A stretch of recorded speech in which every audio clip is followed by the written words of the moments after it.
Hello everyone, my name is Akash and welcome back to my YouTube channel. So today in this video we are going to learn about bank versus Bitcoin. So before getting into this, let's just have a quick review about what we have learned in the first video.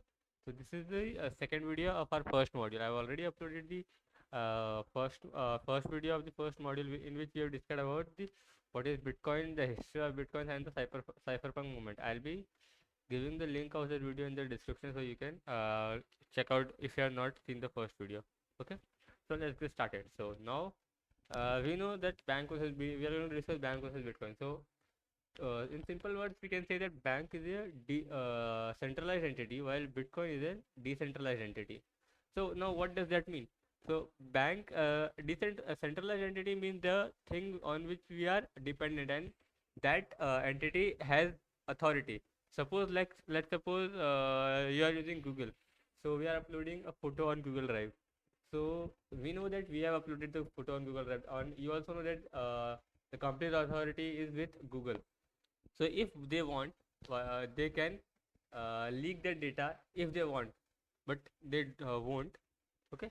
So but we know that it is a centralized entity, so they have the complete authority. Even we have, but they are having more power than us. Okay. So now, so Bitcoin aims to basically, now what does Bitcoin do? So Bitcoin aims to get rid of the central entity, which is the bank. So in order to understand how it does that, we first need to understand what purpose a bank serves and what feature it provides to users, then understand the parallels in Bitcoin. So first, bank verifies that we are the legitimate owner of the bank account, and only we can access those. The first thing that bank do for us is manage accounts. Simple. And we can spend the money or funds. How does the bank do that? So bank will ask us to provide the identification before any activity can take place. So every transaction we conduct can be traced back to our identity. So on top of that, banks transfers and redeem money on your behalf. So we send money to each other through banks, right? So we rely on to honestly record our account balances. We rely on banks, right? So this way we don't need to send money through envelopes to relatives. We let the central institution make money in safe and established way on our behalf. So to keep track of all this information, we rely on banks. To keep track of all our account balances, also we rely on this bank. So bank update our account balances whenever we make a new transaction. They also let us see statements so that you are aware of your past history of activity. But most importantly, banks provide trust. Banks are run by educated professionals from top tier university and all, and under the constant regulation of the government. So if you trust the quality of education and the standard of the government, then you can trust the bank also. But if you don't, then you can start for looking alternatives. And here when the bitcoins comes in the picture. So let's take a look at how Bitcoin can fulfill a bank's function. So in Bitcoin, identity and account management are completely autonomous. Each user of Bitcoin creates their own identity instead of asking a bank to create one. Anyone can generate a Bitcoin identity on their own, right?